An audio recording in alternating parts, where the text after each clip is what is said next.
আসসালামু আলাইকুম এভরিওয়ান, কেমন আছেন সবাই? আজকে আমি ক্রিয়েট করছি একটা কাটোরি কাট ব্লাউজ। এর কাটিংটা আমি দেখাবো না, কারণ এর আগে আমি একটা সেম ব্লাউজ ক্রিয়েট করা দেখিয়েছি। সেখানে কিভাবে মেজারমেন্ট নিতে হবে, কিভাবে পেপারটা কাট করে নিতে হবে, পেপার বসিয়ে কিভাবে কাপড় কাটতে হবে, সেটা এর আগে দেখিয়েছি, তার জন্য এখানে দেখাচ্ছি না। এখানে সোজা আমি যে লাইলিনটা আছে, পেপার কাট বসিয়ে লাইলিনটা কেটে নিয়েছি। আর এবার লাইলিনটা বসিয়ে যেটা ফেব্রিক আছে, মেন ফেব্রিক, সেটা কেটে নিব। আপনারা যদি দেখতে চান কিভাবে মেজারমেন্ট সহ পেপার কাট করতে হবে, পেপারটা কিভাবে কেটে নিতে হবে, তো সেটা আমার আগের ভিডিওতে দেখতে পারেন। আর তাছাড়া আমি ডিসক্রিপশনে দিয়ে দিব, আপনি সেটা দেখে নিতে পারেন কিভাবে মেজারমেন্টটা নিতে হবে বা মেজারমেন্ট হিসাবে কিভাবে কাটতে হবে। এবার এখানে ফেব্রিকটা কেটে নিব। যেহেতু ফেব্রিক এখানে আমার যেটা আছে ডিজাইনার ফেব্রিক আছে, অলরেডি ডিজাইন করা আছে, কোথা থেকে কেটে নিতে হবে।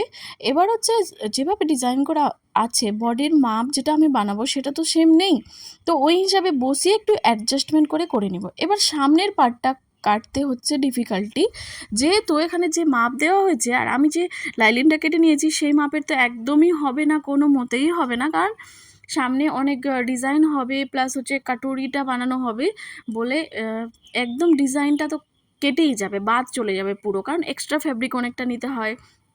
তো সেই হিসাবে আমি কাপড় বসিয়ে যেভাবে যেখান থেকে কাটা যায় সেটা কেটে নিচ্ছি।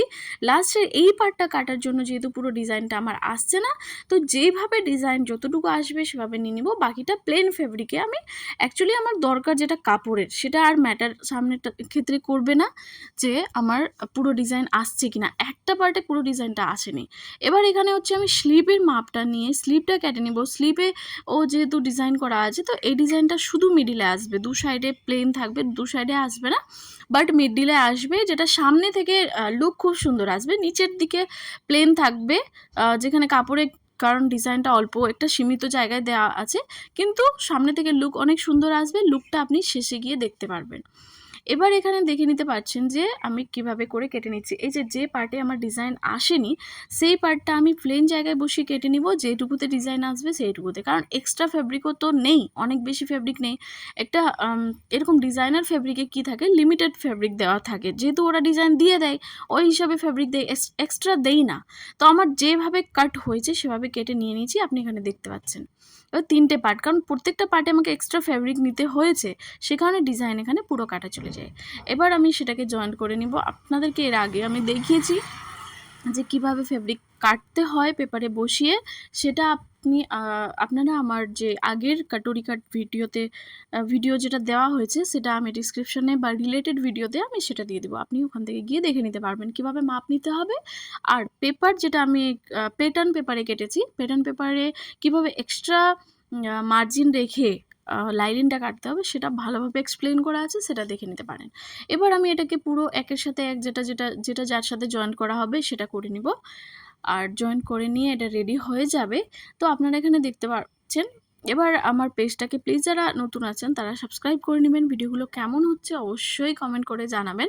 আর আমার ফেসবুক পেজ আছে, সেটারও আমি চেষ্টা করব লিঙ্ক দিয়ে দিব, সেটাও আপনি ফলো করতে পারেন, কারণ সেখান থেকে কেউ যদি আমার কাছে বানাতে চায় বা নতুন কোনো ড্রেস নিতে চায়, সেখান থেকে গিয়ে অর্ডার করতে পারেন। তো আমি ফেসবুক পেজের লিঙ্ক দিয়ে দিব।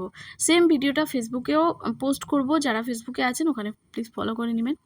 এবার হচ্ছে এর আগের ভিডিওতে আমি কিছু কথা বলেছিলাম, কারণ ভীষণ রাগ আমার ভেতরে ভরে গেছিলো যে আমি যেই কাজ করি, আমি তো কোনো খারাপ কাজ করছি না, বাট কেন যে সবাই পেছনে পড়ে যায়, আমার খুব মানে খারাপ লাগে। যে অনেক সময় এটা বোঝা যায় যে কেউ কারো ভালো দেখতে পারে না, বা এটা হয় না যে মানে আমার ক্ষেত্রে যেটা হচ্ছে যে দেখতে পাচ্ছে যে হ্যাঁ এখান থেকেও রোজগার শুরু, কিছু ইনকাম করতে পারবে, আর্ন করতে পারবে, তো সেটা কেন হচ্ছে, এটা কেন আমি বুঝতে পারি না। আমি তো আমার মাইন্ডে কোনো দিনও কারোর জন্য সেটা আসেনি। আমি কারো ক্ষেত্রে বলতে চাই না আপনি কেন এটা করছেন বা তুমি কেন চেষ্টা করছো, আমি কাউকেই বলি না। কেন বলবো, সবার নিজের নিজের লাইফ আছে, নিজের মতো করে সবাই কাটায়, সবাই চায় আর্ন করতে, বাট আমি কাউকে বলতে চাই না। কিন্তু কেন যে আমাকে সবাই বলে আমি বুঝতে পারি না। তবে ঠিক আছে, আমার ফ্যামিলির সাপোর্ট আছে, সেটাই আমার জন্য অনেক। আমার ফ্যামিলি আমাকে সাপোর্ট করে, আমার ফ্যামিলির সবাই চায় যে আমি নিজের পায়ে দাঁড়াই, আমি নিজে করি, কারণ আমি পারছি তো করছি, এতে সমস্যা কী আছে। আমার আমার হাজব্যান্ড চাইছে, আমার আমার বাবা, আমার ভাই, আমার ফ্যামিলিতে যারা আছে সবাই চাইছে, সবাই আমাকে সাপোর্ট করে, আমার অনেক ভালো লাগে। আমার আর কোনো কিছুর দরকার নেই, যে আমার ফ্যামিলির সাপোর্ট আছে, আমার জন্য এটাই অনেক। আজকের এই ভিডিওটা মানে একটু একটু ডিফারেন্ট ছিল ব্লাউজটা বলে এই ব্লাউজটা দেখিয়েছিলাম, কারণ আমি এর আগে কাটুরি কাট ব্লাউজ দেখিয়েছি বলে বারবার দেখানোটা কোনো মানে কোনো লাভ নেই বারবার সেম জিনিস দেখিয়ে।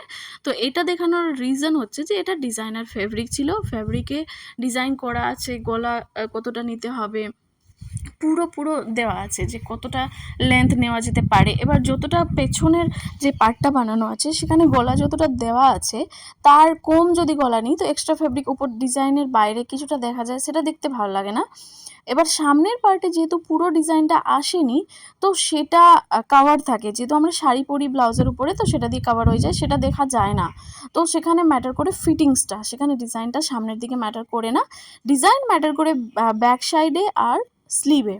তো এখানে আমি গলা বানিয়ে নিব, লাইলিনটাকে উল্টো করে বসিয়ে খুব ইজিভাবে গলা বানিয়ে নিতে পারবেন। আমি এখানে বানিয়েছি, দেখে নিতে পারবেন যে ডিজাইনার ফেব্রিকে আপনি কিভাবে ইজিলি লাইলিন দিয়েই গলা করতে পারবেন। এক্সট্রা যে কর্নার দিয়ে যে ফেব্রিকটা কেটে নিতে হয় সেটার এখানে প্রয়োজন হবে না, বা এক্সট্রাভাবে গলা লাগানোর প্রয়োজন হবে না যেহেতু ডিজাইন করা আছে। এর উপরেও যদি এক্সট্রা কিছু ফেব্রিক দিয়ে আপনি ডিজাইন করতে চান তাহলে এক্সট্রা ফেব্রিক দিয়ে আপনাকে সেটা ডিজাইন করতে হবে, তখন সেটা লাইলিন দিয়ে আর ক্রিয়েট করা যাবে না। এখানে যে ক্লায়েন্ট আছে তার কোনো সেরকম ডিমান্ড ছিল না যে এক্সট্রাভাবে কোনো ডিজাইন করতে হবে, তার ছিল যে যেরকম আমার ফেব্রিকে আছে সেভাবেই করে দাও, তার জন্য আমি এক্সট্রাভাবে কোনো ডিজাইন করিনি। এবার এখানে একটু দেখার বিষয় আছে যে আমার যে মাপ আছে সেটা আপনি দেখতেই পাচ্ছেন, নিচের ফেব্রিকটা অনেকটা ছোট আছে, আমার সেটা মাপ।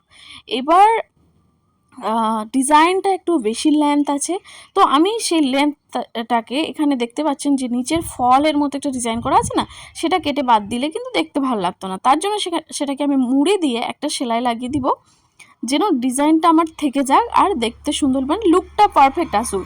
মেনলি অনেক ব্লাউজগুলোতে কি থাকে যে নিচের শুধু ফলটা দেওয়া থাকে পাড়টা আর ফেব্রিক পুরো প্লেন থাকে, সেক্ষেত্রে আমরা পাড়টা ইউজ করি। এবার পাড় এখানে একটু বেশি নিচে ছিল বলে সেটাকে মুড়ে দিয়ে আমি নিয়ে নিয়েছি, যেটা ইজিলি বোঝা যাচ্ছে। এবার এটাকে আমি যেটা এক্সট্রা আছে পার্টটা মুড়ে নেওয়ার পর যেটা এক্সট্রা আছে সেটা কেটে বাদ দিয়ে দিব। আর এখানে যে টাক্স দুটো আছে এটাকে ফিনিশিংটা করে ফিনিশিং সেলাইটা দিয়ে দেওয়ার পর টাক্সটা লাগিয়ে নিব। টাক্স লাগানোর পর পেছনের পার্টটা একদমই রেডি হয়ে যাবে, তারপরে লুকটা দেখতে পারবেন যে খুব সুন্দর লুক এসছে। এবার যতক্ষণ আমি ভিডিওটা এডিট করছি ততক্ষণ ক্লায়েন্টকে সেটা দেওয়া তো একদমই হয়নি, নিতে আসার কথা আছে, সে এখনও আসেনি। এবার জানি না ফিডব্যাক কেমন হবে। আমার না খুব বেশি অপেক্ষা থাকে যে ক্লায়েন্টের কাছ থেকে ফিডব্যাক কেমন আসবে, সে কেমন জবাব দিবে যে কেমন হয়েছে বা ভালো লাগছে কিনা, ফিটিংসটা কেমন হয়েছে। কারণ আমি designer, I am not a Taylor, তো আমার সেটা একটা ভয় থাকে যে ফিটিংসের ক্ষেত্রে। তবে আমি আগে থেকে ডিজাইনিং করার আগে থেকে স্টিচিং পারতাম, সেটা আমি নিজের জন্য অনেক লং টাইম থেকে স্টিচ করতাম, তো আমার ফিটিংস অলওয়েজ ভালো এসছে নিজের ক্ষেত্রে। তারপরে আমার ফ্রেন্ডসদেরকে অনেক সময় আমি এভাবেও বানিয়ে দিয়েছি যারা অনেক ভালো ফিডব্যাক দিয়েছে ফিটিংসের ক্ষেত্রে। তো এবার হচ্ছে কাজ করা, ডিজাইনিংয়ের কাজ করা আমি রিসেন্টলি স্টার্ট করেছি, তার আগে তো আমি করতাম না। তো এবার ক্লায়েন্টের কাছ থেকে কেমন ফিডব্যাক আসে সেটা আমার জন্য অনেক ম্যাটার করে, যেহেতু মানে অনেক ম্যাটার করে, যেহেতু আমি বুঝতে পারবো যে আমার ফল্ট কোথায়। এবার কেউ যদি আমাকে বুঝিয়ে দেয় যে কোথাও প্রবলেম হচ্ছে, সেক্ষেত্রে কি হয় যে আমি নিজের ফল্টটা বুঝতে পারি আর নেক্সট টাইমে সেটাকে আমি শুধরে নেওয়ার চেষ্টা করি যে সেই ফল্ট যেন সেকেন্ড টাইম না আসে। তবে হ্যাঁ, যবে থেকে কাজ করা স্টার্ট করেছি স্টার্টিংয়ে এক দু ক্ষেত্রে প্রবলেম এসছে, এক দুজনের ফিটিংস ভালো আসেনি, সেকেন্ড টাইমে সেটাকে আমি ঠিক করে দিয়েছি, সেকেন্ড টাইমে তাদের ফিডব্যাক ভালো এসেছে যে এবার পারফেক্ট হয়েছে। এবার ব্লাউজটা দেখে আপনারা ফিডব্যাক জানাবেন কেমন হয়েছে।